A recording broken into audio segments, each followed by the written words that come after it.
When the phone booth turns white, that's when I'll come home.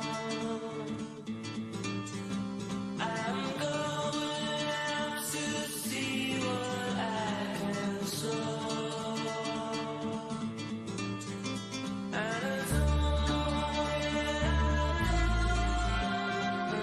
Salut à tous, on se retrouve dans un nouveau vlog, cette fois-ci à Berlin, en Allemagne. Je suis arrivée il y a environ 2 heures, je suis un petit peu crevée parce que ce fut plein de péripéties assez tumultueuses, comme on peut dire. En premier, la personne qui devait m'accueillir n'était juste pas là, donc j'ai attendu au moins 45 minutes devant l'immeuble sans savoir si j'allais rentrer dans un Airbnb ou non. Ensuite, j'ai payé un taxi 120 $. Je me suis un petit peu arnaquée, mais ça, je m'y attendais, c'était pas sûr. Sinon, là, j'ai commandé quelque chose à manger, ça m'a pris 1 heure. Commander quelque chose à manger parce que ma carte de crédit était associée à mon numéro au Québec et j'ai changé de numéro, donc là, il n'y avait rien qui fonctionnait. Mais là, j'ai réussi, donc mon petit McDo arrive. J'espère que vous allez aimer les prochains jours, en fait les prochaines semaines, parce que je suis ici 2 semaines, et que vous allez apprécier tout ce que vous allez voir.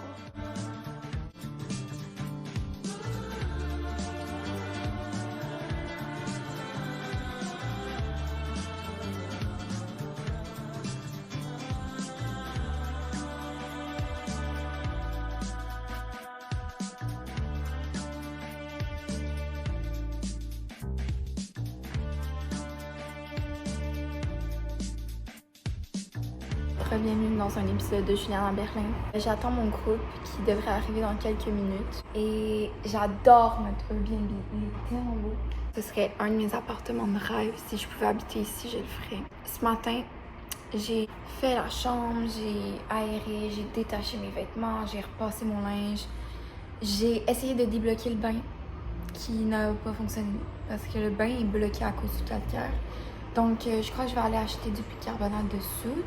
Puis c'est ça, je vous montre un peu par la suite notre aventure à Berlin. Suivez-nous.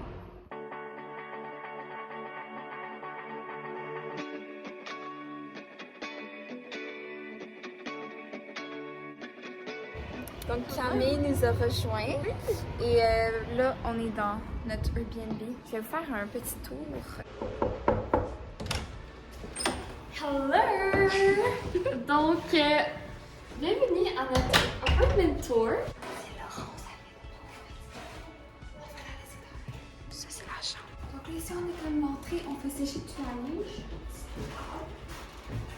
Là on a notre chambre ici. Ça c'est la petite salle de bain. C'est moyen chic, je sais pas comment décrire. Là ici on a notre cuisine qu'il faut ranger. On a Morgane. Morgane, oui.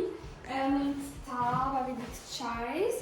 On a toute la vaisselle ici. On est allé faire notre petite épicerie. Toutes des marques allemandes. Ouais, genre même des saucisses allemandes.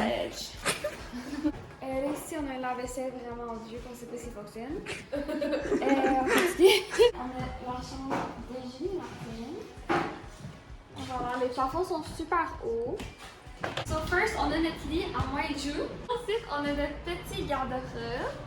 On a 3 supports par personne. Puis on a placé quelques petites choses ici. Puis ici, on a quand même tout placé notre linge, toutes nos choses ici. On en a genre 3 paires en moi.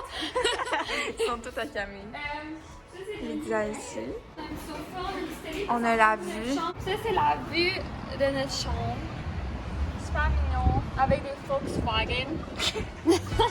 Dès que les filles sont arrivées, on a tout de suite commencé à visiter notre quartier en commençant par le parc qui se trouve juste à côté de chez nous. C'est là où on a pu voir notre premier monument allemand, soit la tour de la télévision.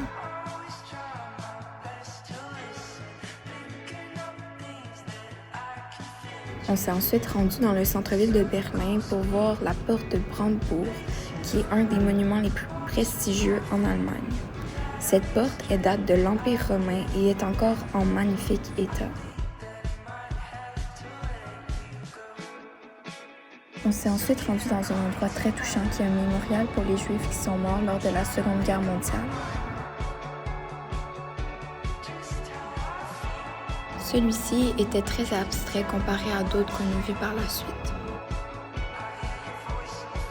Par après, on s'est dirigé vers une partie du mur de Berlin. Je dis une partie parce qu'en fait, il a été détruit puis il reste juste 3 gros morceaux du mur dans la ville. C'est en août 1961 que les Berlinois ont pu voir le mur s'ériger entre une partie ouest et une partie est de la ville. On a continué notre journée en allant voir le Mall of Berlin, qui est un des plus gros centres commerciaux d'Allemagne. Cam et moi, on a fini la journée en faisant un workout. Je peux vous dire que dans les jours qui ont suivi, j'étais très raquée. Le lendemain matin, on a même fait une petite course matinale de 3 km juste avant de commencer notre journée.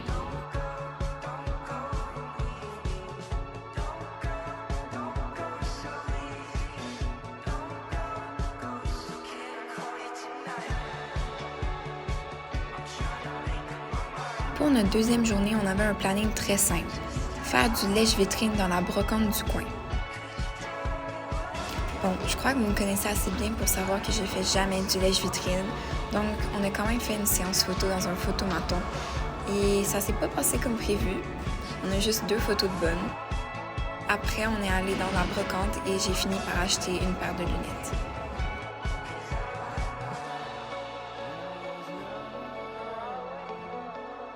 L'après-midi, on s'est dirigé vers le centre-ville de Berlin où on a pu voir de très près la tour de la télévision. Elle est vraiment immense.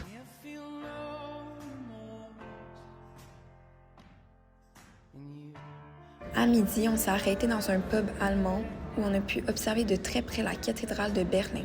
Elle est vraiment impressionnante.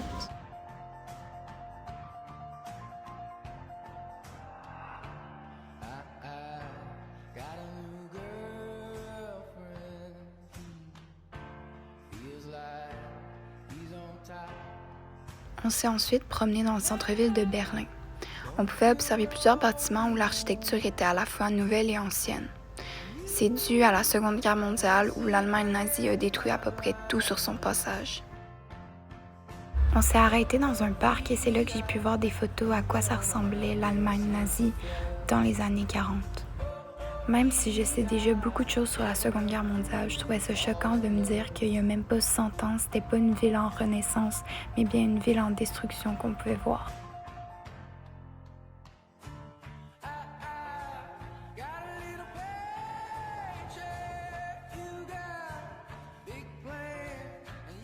Le lendemain matin, on a décidé d'aller à la plage de Berlin pour la première fois.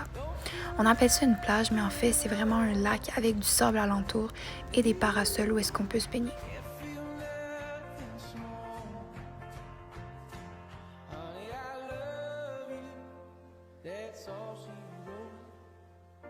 Et même si on avait 2 professeurs que ça faisait plusieurs fois qui étaient venus en Allemagne, on s'est quand même perdu puis ça nous a pris 2 heures au lieu d'1 pour se rendre à la plage.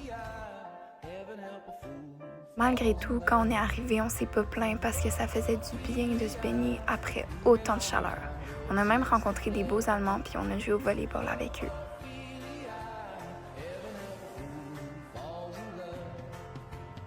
Le soir, quand on est rentré à la maison, on a mangé des pâtes aux saucisses et on s'est fait bien critiquer par les Allemands.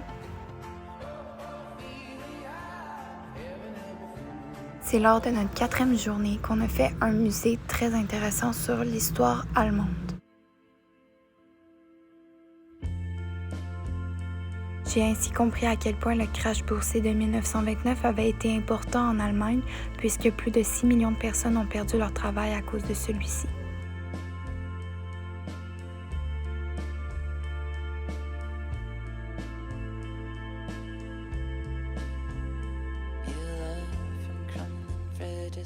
C'est ainsi plus facile de comprendre une explication de pourquoi Adolf Hitler a été élu, puisque pour tout le monde, il était considéré comme un héros qui redonnait le travail aux gens.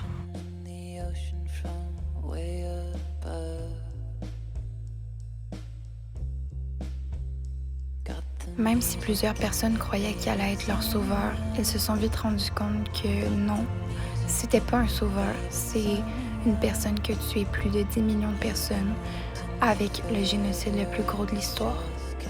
Mon prochain voyage va se dérouler à Auschwitz où vous allez en apprendre plus sur qu'est-ce qui s'est réellement passé dans les camps de concentration. Mais je peux vous dire que personne ne devrait se faire traiter comme les Juifs ont été traités. J'ai quand même été soulagée de voir qu'il y avait des bonnes personnes durant la guerre comme Albert Einstein qui s'est exilé aux États-Unis pour pas avoir à aider les nazis à créer des bombes. Durant le reste de l'après-midi, Cam et moi, on s'est dirigés vers notre quartier préféré où il y a la plus vieille église de Berlin. Comme vous pouvez voir, le ciel était très noir et on s'est fait surprendre par la pluie malheureusement.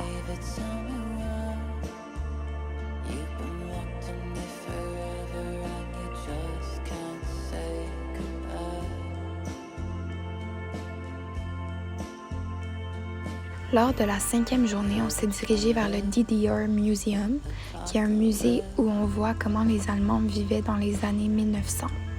C'est très intéressant de voir à quel point on avait une vie similaire au Québec également. L'après-midi, on s'était réservé un tour de vélo de la ville. C'est comme ça qu'on a pu voir pour la première fois le quartier juif, qu'on a également pu voir une représentation en temps réel de ce à quoi le mur de Berlin ressemblait, et qu'on a également pu observer des photos de personnes qui s'évadaient en 1961, juste quand le mur venait de se faire construire.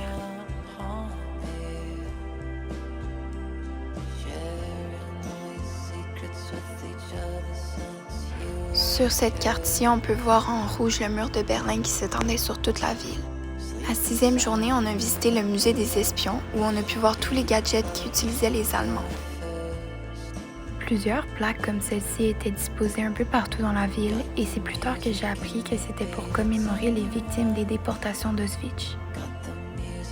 Le vendredi matin, on avait réservé une visite au Parlement allemand. C'est très officiel parce qu'on doit donner notre passeport et passer par un détecteur de métal.